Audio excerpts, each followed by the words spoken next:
Hi, I'm Chris McBrien, a Gen Xer, and the pop culture from my generation is awesome.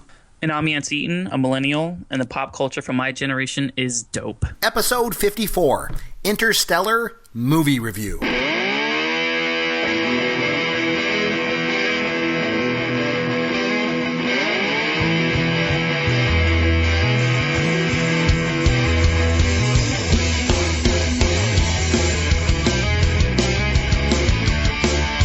Hey, Chris McBrien here. This is Pop Goes Your World, a pop culture podcast for the generations, and this is a big show. I say that a lot. I get that. But this is a big show because if you've been listening the last couple of weeks, we've had a wonderful guest of ours, Caveman Derek Myers, has sat in for Yancy Eaton. But ladies and gentlemen, this week is an important one because, yes, he is back. Ladies and gentlemen, Yancy Eaton.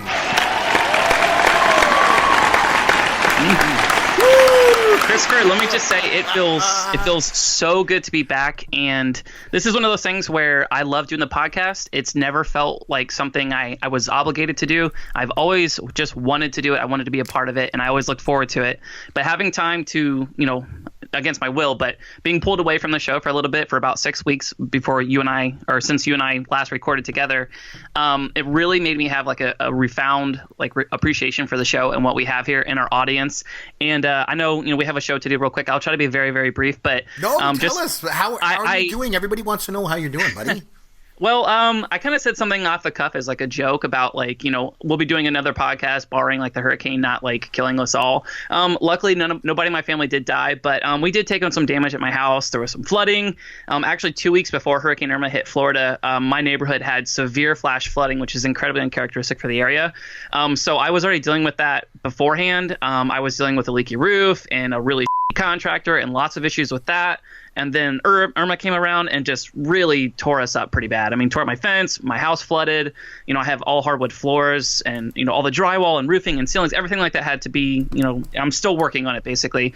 So that's why I've been away from the podcast. There's just lots of stuff going on. My store where I work was almost completely destroyed. The roof was ripped off of it. The whole store flooded.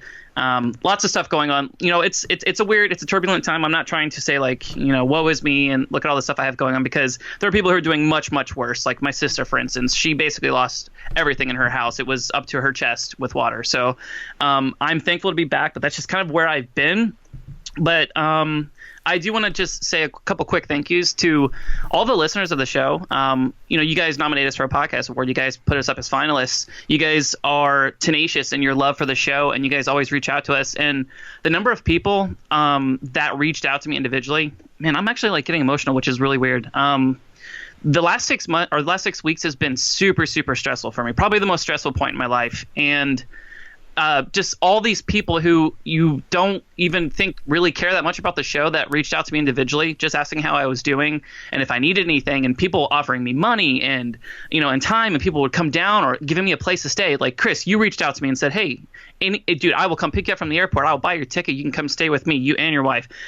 Dozens of people reached out to me like that. And I'm running super, super long here, but especially thank you to those people. Thank you to those people.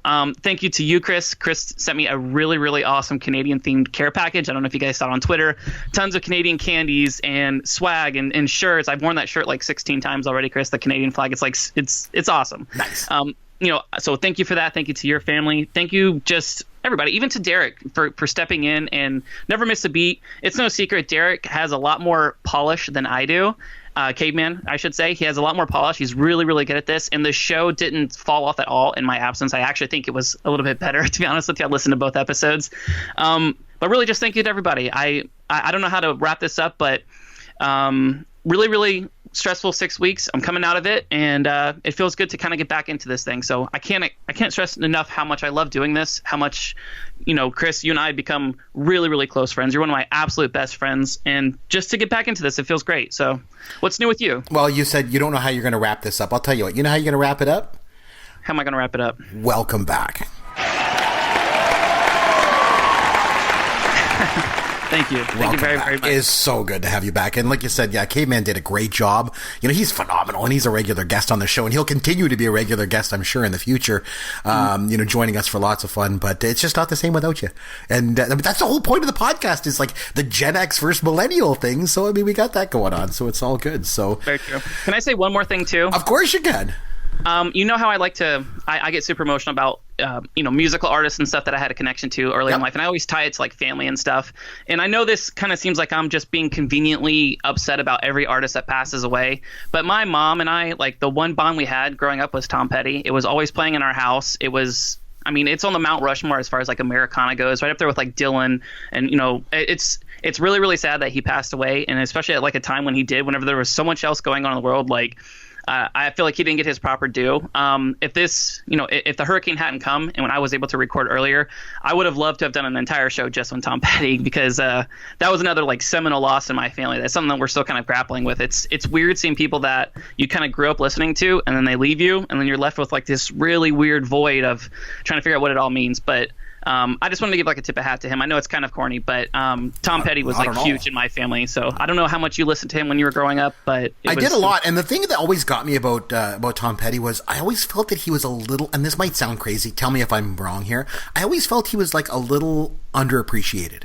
Like he didn't quite get that due that I think he deserved. Like, he was phenomenal. And when you think back on his work as kind of like a body of work, man, that's pretty pivotal. And I think you hit the nail on the head with this Americana thing. Like, yeah, like when you think of a song, some of his songs, and like, oh man, that's an iconic guy.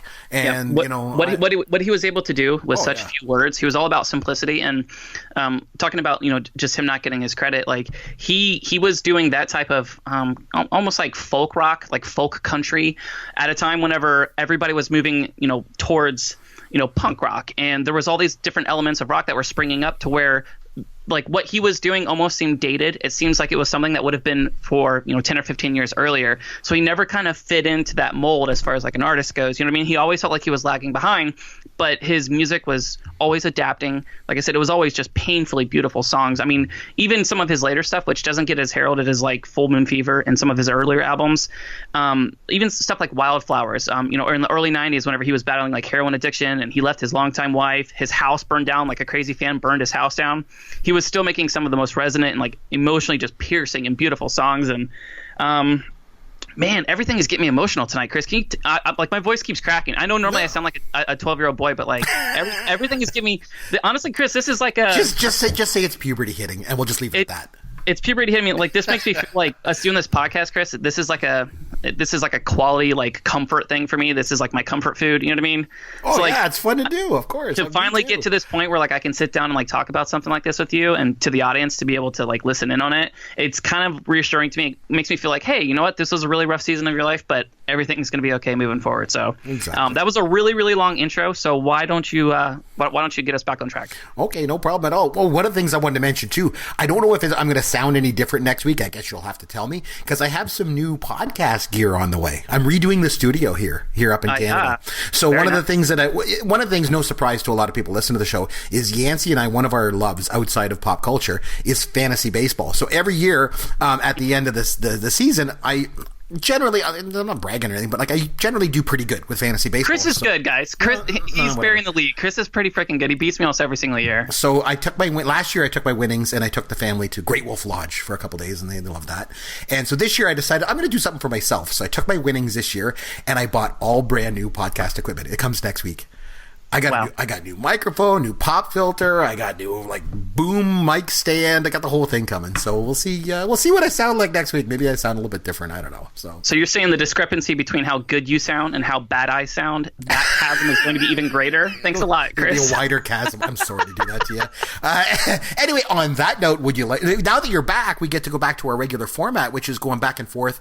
One of the things that we often do is we give each other a movie. And before, obviously, everything happened with Irma, you had challenged me to watch Interstellar, which is one of your favorite movies of all time. So I went ahead and watched it. So are you ready to get started with our review? I'm ready. Let's do it. Okay, let's go. I I didn't see it back in 1984, obviously, because I wasn't born. There was basically one way for young teenage boys to see boobs. Oh my. Chris, this is a hard endorse. Millennials can see boobs whenever they want. My least favorite movie that you have recommended for me to watch. The Love Boat. A movie that did not age particularly well. Back in the 70s and 80s, Yancy. Frontal nudity. There was not the same level of grooming in hygiene that exists now. Or topless women. Oh, yeah, that's my uncle up there. I am so proud of you. Thank you. I think maybe I should try and watch a millennial show. Okay, so like I mentioned, Interstellar was the movie that was given to me since it was your film that you challenged me with, and it's a millennial film. Obviously, do you want to start us off? Because you have mentioned this movie probably right from the beginning when we started doing this podcast. You've mentioned Interstellar numerous times on the podcast, so I know that you really, really love it a lot. So do you want to just kick things off for us? Maybe just talk a little bit about the movie, why it's important to you, and why you decided to pick it and challenge me to watch it? Sure, absolutely. Let me read the first opening sentence of Wikipedia because it's a little bit more concise than I am. So Interstellar is a 2014 epic science film. It was directed, co-written, and produced by Christopher Nolan. I don't know if you guys knew this, but it's Matthew McConaughey, Anne Hathaway, Jessica Chastain, Casey Affleck, and like a whole bunch of other actors. The casting in this is absolutely phenomenal. It's set in like the very, I don't want to say very near future, but a semi-near future. And basically, like the Earth's, ecology, everything as far as the environment goes is about to collapse. Crops aren't growing.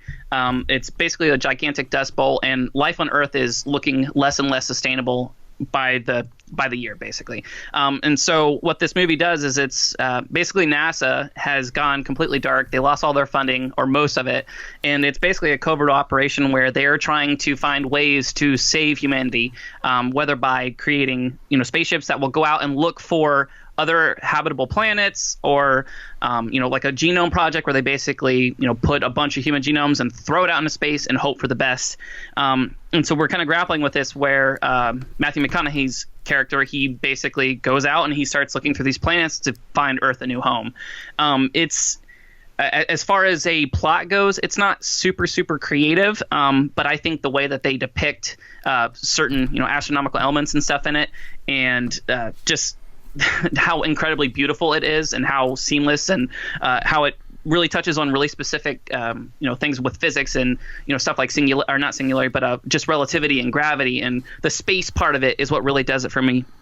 This is one of my favorite films of all time, Chris, but I will be the first person to admit that this movie does have some issue. There are some things about it that aren't absolutely perfect. There's things that I wish that they had done different from a narrative or from a plot standpoint. But as a whole, like I said, the visual aspect of it's enough for me to be able to overlook a lot of its inefficiencies. So you watched it, obviously. Yep. I am scared to ask you this, as I always am with all my films, but so what did you think of it? Did you enjoy it? Was it something you kind of would pass on, or what? Well, let's get into this a little bit. Like you mentioned off the top of the show that it's been 6 weeks since we did a show together, right? Right. And funny enough, that's about how long it took for me to watch this movie. It is really long, man. It is so long. So I don't know. How do I get into this? I'll just be honest. I'm not going to lie. I didn't like it. I didn't enjoy it. And for me, there's a lot of reasons why. I'm probably going to get lots of hate emails again. I thought it was interesting that it's a space movie with no UFOs or no aliens or no space battles. And that's okay. That's cool, because I like 2001: A Space Odyssey, which this movie is kind of reminds me of a little bit.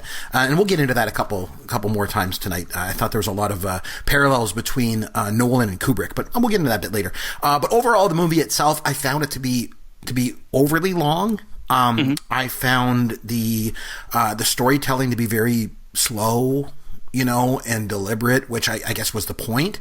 I don't know. It was. Let me just put it. Let me put it like this. I thought it was ironic that this movie is really wrapped up in the concept of time. Okay, especially in regard to how time moves at different intervals depending on where they were. Like, remember the astronauts were like an hour on this planet in this wormhole, but like 7 years elapsed back on Earth. Yep. And for me, I thought that this concept was interesting because in the 3 hours it took to watch the movie, it felt like 12 hours or 3 months, or maybe it was so slow. So for me, it just really dragged on forever. So yep. Okay. Well, so you thought it dragged on. Yeah. From a plot standpoint, was it something that you struck? I'm not saying this to like insult your intelligence, but a common theme that I've noticed, like when you read reviews that are slightly negative or people, blasting the film online, they all kind of say the same thing where it's like, it doesn't make sense, where they feel like the plot itself has holes in it and like they're not explaining things. They don't understand how, like you mentioned with the manipulation of time, they don't understand how basically like Matthew McConaughey's character is talking to himself in the past. They feel like there's plot holes in that regard. Was it that you weren't grasping the plot itself because it is kind of, it's not perfectly chronological? Was that an issue with it, or was it simply like you said, it was just too long and like the big moments weren't big enough, or it just wasn't resonating with you? Like, what was it with it? Okay, so the one of the big things about this movie for me, and it's a criticism that I have, and I think other people have about Nolan too, is I found it to be kind of cold, and I find his filmmaking style to be kind of cold as well, and I know like Nolan gets a ton of love from his fans, I know, but I think if you take a look at his movies as a whole, they are cold. Like, they're very technically proficient. Like, but to me, there's no emotion in them. Like, technically proficient, but emotionally devoid. I think that's how I would describe Christopher Nolan as a director. So, and I thought that was really at play here. I felt that the movie was kind of cold, and it didn't resonate. The characters didn't resonate. Like you said, the plot, I got the plot. I understood what they were trying to do. Okay, it's kind of a different concept. Okay, I can go with this. I thought when he came back and then they started bending the time-space continuum, and when he was in the bookshelf and he was floating there and all that, I thought, okay, this is really getting weird. Like to me, things got really trippy at that point. But I mean, okay, I still stay with it. I watch it. But for me, the criticism wasn't so much the plot and how weird it was, or how complex it was. I felt the movie was kind of cold. I really wanted to. I like to connect with characters. That's one of the things I love about the Gen X movies that I throw at you. Some of these characters just resonate. Like, they're so memorable, and there's just something about them that makes them so unique. And to me, none of the characters in the movie I really related to. The only one that I would say I related to was Murphy, the daughter. Right. And here's why. Because she aged 80 years during the movie, and so did I. I'm sorry. So I think the point that you mentioned about it being kind of a cold film, I think a lot of aspects to the film, that's almost by design, right? It's trying to show you this dystopian future where basically human beings scorch the freaking earth. You know what I mean? Like, we did this to ourselves. The earth is literally crumbling around us. Like, life as we know it is collapsing. So, in a dystopian film like that, an Armageddon type film, like, that's the main emotion that they're trying to pull from you. But I do think like the relationship with him and his daughter, with Cooper and Murph, I think it is like one of the most strong, elements of the entire film. I wish they had done a lot of things differently with this film, and with that relationship in particular. Like, it feels kind of cheap to me that he goes through all of these things, and there's so many different elements and astronomical probabilities of them going out to these different places, and the way time is manipulated, how long he's gone, that whenever he comes out of the black hole, he's found by these space troopers within a couple of minutes, and by the time he returns back to their newfound planet outside of this wormhole, his daughter, who's 90 something years old or 80 something years old, is literally minutes from dying, and he just what I mean? Like, there's so many elements to that part where I feel like it's almost too convenient. It's too cute. And I can see why audience members would be like, well, this is kind of ridiculous. You know what I mean? Those parts of it I don't appreciate. And I feel like if I were the producer, or if I were a director and I was editing this film, the entire part where he does end up meeting his daughter again, that would have been wiped clean from that. It would have been, had he been picked up, or had he made it back to this new future, colony that human beings have populated, she would have been long gone, basically. You know what I mean? That would have been more realistic, not like Nick of Time, literally, 90 years have years have amassed, and basically she's still holding on for her dear life. You know what I mean? There's so many elements like that where it's just it's too cute and it's too unrealistic to believe. So those are like narrative, like actual plot driven things that I have a problem with.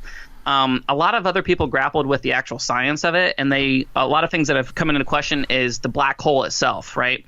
So I give Christopher Nolan a lot of credit with this. He actually partnered with astrophysicists and astronomers and mathematicians and a lot of people, and they did a lot of work on this to make the numbers and the math and the actual visual representation as far as, the best that we can do, because we've never actually seen one with a human eye. I felt like it was just one of the most, if not the most beautiful thing I've ever seen in a movie in my entire life was this depiction of the black hole. I thought it was incredible. I went and saw this movie in theaters, Chris, like 4 or 5 times, just because like I was so transfixed by how incredibly beautiful it was. And I mean, regardless of what you feel about Christopher Nolan's movies, like I get that from an emotional standpoint, like with Interstellar or with Dunkirk or with this film, there is that coldness to it. And I totally agree with you on that part. But for whatever reason, like I feel like just because, you know, the way he maps out these movies and the way that they look and the CGI, how it feels so real and you feel like you're immersed where this is actually taking place. Like I'm willing to overlook like these minor things here or there, which I perceive as minor, but other people, you know, make a much bigger deal about them. But I feel like everything else that he does from a cinematography standpoint trumps all that stuff. You know what I mean? Like visually, like this is up there with like Avatar, the night scene in Avatar. You know what I mean? Like whenever I saw this, like it blew my freaking mind, and I had to see it again. Like I went back the next day by myself, and my wife's like, "What the hell are you doing? Like we just spent like $30 to see this in IMAX." You know what I mean? Like I don't know. I'm rambling at this point. I don't know how to like send it back to you, but. Well, I mean, I would say this, like you mentioned, you know, Nolan and his films, and the thing is, it's not the only one that's saying this. I think he has a reputation for being a rather cold director. And the thing is, going into this movie, I didn't know much about it. The only thing that I did hear was that this was one of his movies that wasn't quite as cold. This is the movie where he sort of showed some warmth, you know. And I disagree, and here's why. Because to me, like you said, you know, the movie is visually stunning. Right? Mm-hmm. I mean, it just looks incredible, but it's not grounded in anything sort of sympathetic. Like you mentioned, Earth is basically dying, but you don't really care. I don't really care about the people. The characters aren't sympathetic. Like, you know what I mean? Like there has to be. Okay, so you mentioned, you know, Earth being done and kind of over with, but there was another movie that wasn't all that long ago. It's a millennial film that was all about Earth just sort of being dying and needing to move on, and that was WALL-E. And in that movie, I know it sounds crazy, bear with me, but in that movie, like to me, there seemed like there was a heck of a lot more warmth. There was more of a heart in that movie. I don't know. That's true. That's my take on it. I will say this, Chris. Like the main theme, the main point that he was trying to make towards the end of the film, and I don't know how much you bought into this, but Anne Hathaway's character in it, I actually forgot her name offhand. I can't remember. But anyways, or Brand. I'm sorry. Professor Brand. Yeah. Her character is the cold, analytical, we do things by the book. The most important thing is this mission, not human beings, not emotion. Like, we're here to do a job, and that's what we're supposed to do, right? As the film progresses, she actually breaks down that emotionally tough facade, and like she exposes herself as like a deeply emotional person. You see her cry multiple times. Like, she's deeply emotionally invested in several characters. And the main theme that the main message that Nolan pushes towards the end of this film is love, and it talks about how love is quantifiable, and it is the most powerful force in the entire universe. It is the one thing that is more powerful than gravity acting on time. It's more powerful than anything associated with relativity. You know what I mean? And that was like the message. It was love that triumphed. That it was his love for his family. It was love for his daughter and for his son that pushed him to do this. Which maybe it was too little, too late to kind of, you know, make you care, like you said, like you didn't care about these characters. And I'm willing to, you know, take the L on that. Like, he didn't. There were so many characters that were just kind of throwaways. You know what I mean? Like, it was all supposed to be about like him and his daughter, but for 90% of the film, he's separated from his daughter. So really, how much do you know about that relationship? How invested are you in that relationship? So, like, I don't know. I'm kind of like pandering to both sides of the aisle here, but like I do see what your points are, and it almost makes me like feel like I'm like, the things I look for in a movie are so much different, and how I value like what makes a good movie are so much more different than you. Like with you, Chris, it's clear that you care about interactions between people, and you care about an individual character and how developed that individual character is, right? You want to become super emotionally invested in them.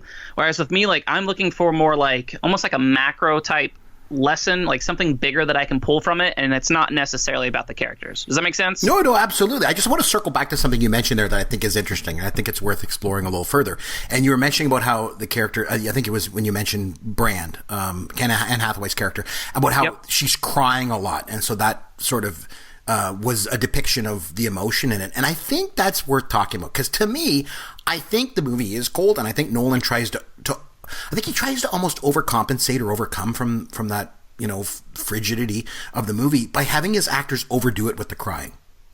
And for me, it just doesn't work. It's okay. So it's like that kid. Oh, what's his name? Freddie Highmore or something like that. There's a movie called August Rush. This is a terrible movie. I remember my wife dragged me to go see that stupid movie when it came out in theaters. It was painful. But I've not seen it. But here's the reason I bring it out. Because at the beginning of that movie, there's this kid is just sitting there. And then he's talking to I think it's Terrence Howard is the actor. And they're sitting there having a conversation. And all of a sudden he just turns on the waterworks. Like, for no real reason at all, other than the fact that the kid could do it, I guess. So the director felt it would be impactful, but it wasn't. And I was reminded of that scene when I watched this movie, because it felt like that's what was going on here, too. It felt like the director had the actors cry a lot in order to try and inject emotion into the movie, but it all just fell flat for me. I don't know. That was a bit of my takeaway from it.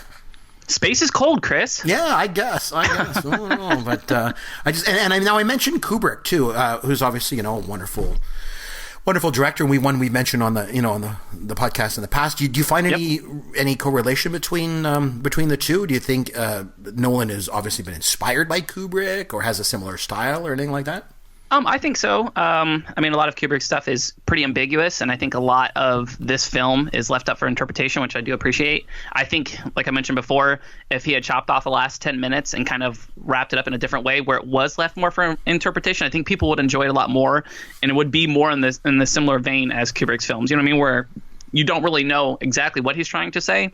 And then would have arms, with Interstellar, like he basically packages it up like super neatly, and then in the end, Earth is saved, and he got to see his daughter, and then you know what I mean. It was almost too perfect for it to be believable. And like you mentioned with like the crying and stuff, it's like he's trying to do both. He's trying to make like this cold, desolate future, but he's also trying to show like the love of humanity, and I don't know. I'll say with Kubrick and stuff, there's a lot of stuff here. Like a lot of people basically claim that like he was ripping off like multiple people, and we've talked about this before too, about how basically everything is a remix, and it's impossible to make something that is completely original where like the themes that are pulled from it weren't derived from something else 10 or 15 years ago. There's all kinds of fingerprints on like tons of different movies on this, whether it be like you mentioned, like Kubrick's like 2001, or like even like the robot in this film, like Tars. It's voiced by Bill Irwin. It was the coolest interpretation of like almost like a futuristic android, like a personal assistant that I've ever seen. It was like it took on like a form of something that I've never seen in a science fiction film. I thought that was like absolutely amazing, and it was a lot different than I thought from like HAL. HAL 9000 was basically like the epitome of cold and lacking any sort of empathy or personality whatsoever. And Tars was the complete opposite. He was like this interesting, inquisitive, like he had a sense of humor. I mean, I think that was one kind of thing that I would give to Christopher Nolan's character.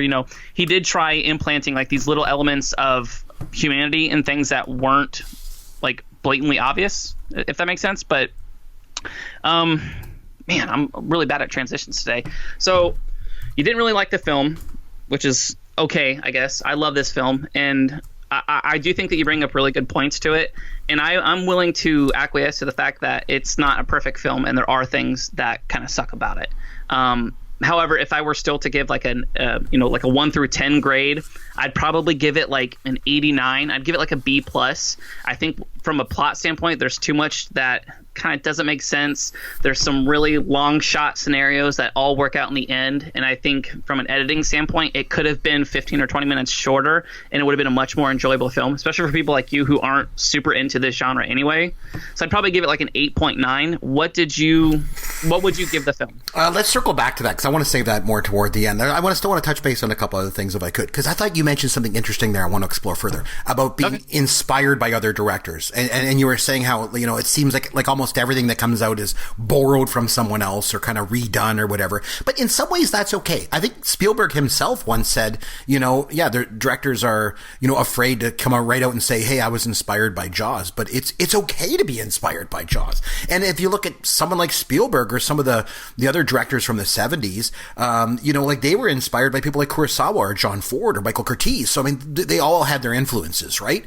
So I think it's okay that directors today are influenced by, directors that came before them. I think that's cool, because they should draw on that stuff and then put their own spin on it and kind of make it, because this movie obviously would never have been made in the 70s. Obviously, they didn't have the technology to do it.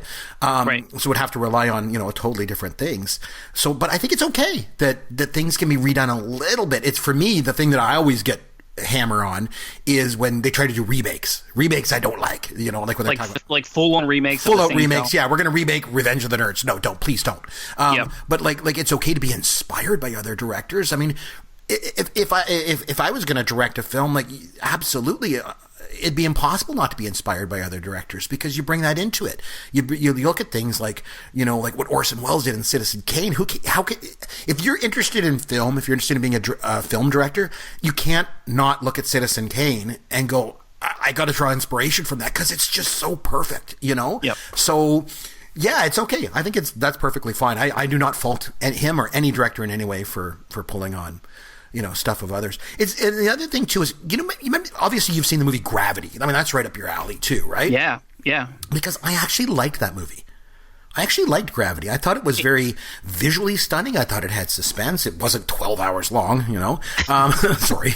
I actually liked Gravity. I thought Gravity was pretty good, I like that a lot too. So let me ask you this. Okay, yeah. So both films are loosely kind of the same type of film.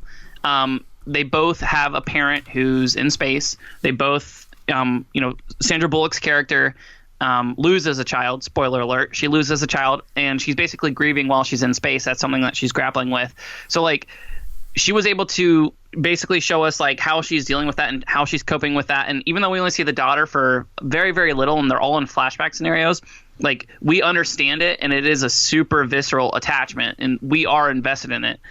Like, you didn't see that at all. You didn't see any type of similar connection between Murph and Cooper in that film, or like that relationship didn't do anything for you, because like it really, really did something for me, was him and his daughter, but it also did it for me in Gravity too. Like, do you not see those as even remotely similar, or just as two completely different types of relationships? Maybe it comes down to the actors. Maybe for me, is that a possibility? Because I've never been, I'll come right out, I've never been a big fan of Matthew McConaughey. Never have been. Don't like him. Yeah. Just turns me off. So maybe that's part of it. Whereas I really like, with Gravity, I like Sandra Bullock and I like George Clooney. So I think they're both excellent actors, and they have an ability to kind of pull you in a little bit more. So maybe it was miscast. Maybe it was a casting issue that those actors just didn't have it to pull me into that. That's interesting. That might have been it. I don't know. I put a little bit more blame at the feet of the director personally, but maybe that was part of it too. Okay, fair enough. One thing that has come up on this podcast over and over again is this idea of the rewatchability of certain movies, and how I can watch certain movies over and over and over again, and you mention how you watch movies over and over again, and we do it for different reasons. I watch movies from Gen X over and over again because they're so, like, I get to know the lines over and over, and it's very familiar, and it's the same thing. It's the repetition over and over, and that's what I love. And the thing you love about millennial films is you're getting something new every time out of this, which I can understand. Right. You watch this movie 100 times and still get stuff out of it because it's just so complex and there's so much going on. But I would say the only way you could get me to watch this movie over and again would be with a wheelbarrow, a roll of duct tape, and an ether rag. Because I just couldn't do it. I couldn't sit through it again. I'm sorry. I just couldn't. And that's so wild. And we always end up coming to this conclusion, at the end. And it's just because, we are, like, incredibly different people. I don't know how much of that we can chalk up to just, like, the pure generational gap, because there's going to be a ton of people who would much rather watch Stripes or Airplane than they would watch Gravity or Interstellar. You know what I mean? And that's Put not necessarily firmly in that camp, obviously. So yeah, that's not necessarily a generational thing. I mean, maybe to an extent. Maybe you're more likely to find people of my, closer to my age group that would like movies of the similar ilk, but I don't know. It's something to explore. Like, it's interesting. Like when we have Caveman on, like he and I actually seem to have like closer alliances when it comes to film tastes than the two of you do. You know what I mean? That's a really small sample size that we're dealing with here, talking about 3 different people. But I think it's just personal preference. I really do. Yep. I mean, it's easy for us to kind of paint it with a wide swath and say, well, it's a generational thing. And I think you're maybe right. It's a little bit more of a personal thing. I'm not saying that I generally It's funny because, it's almost like we're saying, like, I generally like easier to digest films, simpler movies that are just, but really everyone that I know that knows me personally is like, think of me as the biggest movie snob ever, because I just love film. And that's something that we got to do. Okay. So I got to challenge you to this. We've got to do an episode where, because, to me, there's, and tell me if this totally, as an aside, tell me if I'm crazy. I believe that there's movies and I believe that there's films. Okay. I've literally never thought about that before. I believe I'm intrigued. Because to me, a movie is like Jurassic Park. Something that's like really entertaining and, something you just love. Raiders of the Lost Ark is a great movie, But then I believe that there is what I would call films. And these are like serious film as an art form. Things like Citizen Kane is a film. You know what I mean? Yep. Star Wars is a movie. Schindler's List is a film. You know what I mean? And I don't mean that just to be serious, because I think there's probably some comedies. If I look back and said something like Modern Times, to me that's still a film, because it's just incredible with the art in it. So I think we need to explore that in a future podcast. What do you think? I love that idea, and I'm just going to go ahead and preface it now by saying you are definitely a movie guy, and I'm definitely a film guy. Yeah, obviously, but the thing is, like, some of the films, let me put things in perspective. Like, I remember when my wife was pregnant with our first child, and she was getting ready to go into labor. When she actually went into labor, and I had to stop what I was doing and get her to the hospital, you know what I was doing? I was watching Grand Illusion. What is that? It's a French film. It's in French. It's got subtitles. It's about the war. It's about, relationships between different echelons of society. And like, this is what I love to watch this kind of stuff. So it's so funny but this podcast seems to be all about the movies that I love that are like Stripes and, Ghostbusters and all this kind of stuff. But really at its heart, I love film too. So honestly, Chris, when you said Grand Illusion, I thought we were going to talk about Sticks. Yeah, no. You'll have to look it up sometime and watch Grand Illusion. It is like, it's so good. You watch it, it's just like art. It's like watching art, like an incredible painting, but it's just phenomenal. But I'm down. Well, we'll definitely have to look at something like that. But anyway, so it's been 6 weeks. Do you think maybe we could put aside a little time to have some fun with Yancy?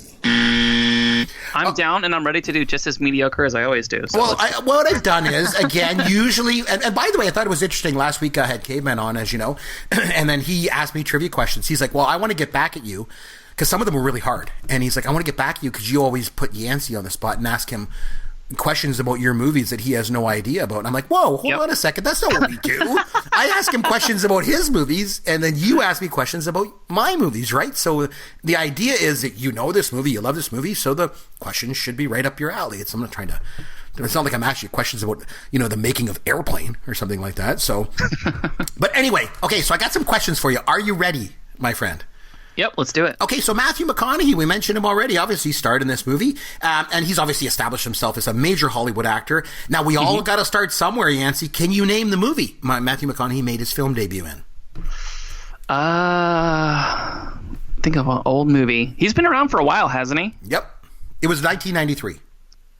Oh, wow, I can't think of anything even remotely close to that. I'll say, no, that was in the early 2000s. I don't know, Chris. I got to pass. It's Dazed and Confused. Wait, what? Dazed and Confused. I've seen that movie once, and I don't remember him being in it. Are you sure? Oh, my goodness. Jeez. This is the best ever. So, yeah, he's in Dazed and Confused. You can go back and you look it up on IMDb or whatever the hell you millennials do to find shit. I don't know. Okay. So, Michael Caine, the legendary Michael Caine. And, of course, director Christopher Nolan. They worked together on this movie, obviously. But believe it or not, this is the 6th film that Michael Caine and Christopher Nolan have worked on together. So that obviously means, by process of elimination, they've done 5 other movies together. Yancy, all I'm going to do is ask you to name 2 of the other movies that both Michael Caine and Christopher Nolan have done together. All right, so I know definitely The Dark Knight. Yes, that's one. Definitely Batman Begins. He was Alfred as well. There you go. You got 2. Could you name any more to get some bonus points? Inception, one of my favorite films of all time. He plays Miles. Yes. And our good buddy Sammy Reed, he's been on the show too, and I know I mention him every show, but he begged me for months and months. He's like, you have to watch The Prestige. It is an amazing film. Please watch it. And I kept basically giving him the cold shoulder, and finally I did. And he's on the Prestige as well. He's he's like the assistant or whatever. He's like their traveling assistant or whatever. I can't remember what his name is, but he is in The Prestige. So that's 4. There's one more. It's another Batman movie. Do you know what the third Batman movie is? Batman Begins, Dark Knight, and then what was the third one? I don't know. What is it? The Dark Knight Rises. Oh, that's you're cheating. That's basically cheating. It's another movie. You millennials keep making these freaking movies over and over again with sequels. They got to count, right? Okay, yeah. So Christopher Nolan, we talked about him a lot tonight, and he's obviously established himself as one of the premier directors in the business, right? But as I mentioned, just the same with Matthew McConaughey, he started somewhere. So, can you name the first film that Christopher Nolan ever directed? Wow. I don't think this is right, but I think it's the oldest one I can remember. Is it Memento? Memento is the one that I think a lot of people think is where he made his directorial debut, but it's not right. Sorry. So, no, his first feature-length movie he directed was in 1998, and it was called Following. Oh, I'm not even remotely aware, so... Okay, good on you, Chris. All right, Topher Grace. So we know him mostly from the 70s show, right? So Topher, that's a very unusual first name, Yancy. So could you tell me, do you know, what is Topher short for? My best friend of all time, he's been my best friend since 5th grade. His name is Christopher, but I've called him Topher or Toph for as long as I can remember. I assume it's Christopher, but I don't... Is it? Okay. Very well done. Okay. It seemed too easy to be right, but I guess... No, it's right. Because okay, so the 2015 Oscars, Interstellar, was nominated for 5 Academy Awards, Yancy. None in the acting categories. But the year before that, Matthew McConaughey actually took home the gold as Best Actor at the Oscars for his leading role in a movie. Yancy, can you name the movie that Matthew McConaughey won Best Actor Oscar in 2014? It wasn't it the one where like he lost a lot of weight? He was like Yep. He was like a transsexual guy, or he had AIDS or something. I can't remember what it was called. It's the Dallas Buyers Club. But you were on the right track. Yep, definitely. Yep. So Anne Hathaway. We'll leave off with Anne Hathaway here. Yep. So obviously in the movie. And she's been nominated for an Academy Award twice. Actually, once for Best Supporting Actress and once for Best Actress. She actually took home the gold for one of those roles. Can you name the movie that Anne Hathaway won an Oscar for? I'll give you a hint. She won it for Best Supporting Actress. The Devil Wears Prada. No, I don't think she was not in that movie. Was she in that movie? I don't even know. I don't know. No, it was Les Miserables in 2013. Oh, I did not watch that. She was previously nominated in 2009 for Rachel Getting Married in the Best Actress category, but she lost to Kate Winslet in The Reader. But anyway, so anyway, I'm really glad that we had the opportunity not only just to get back together again after 6 weeks, which is fantastic, right? But and obviously you're doing well and your family's doing well. This is wonderful. We know that. Yep. But it was just nice to finally get a movie in there that you love. This is one of your favorite movies of all time, as you mentioned. So it was nice to finally get it into the podcast and talk about it. Sorry if I disappointed you a little bit, because I didn't really love it.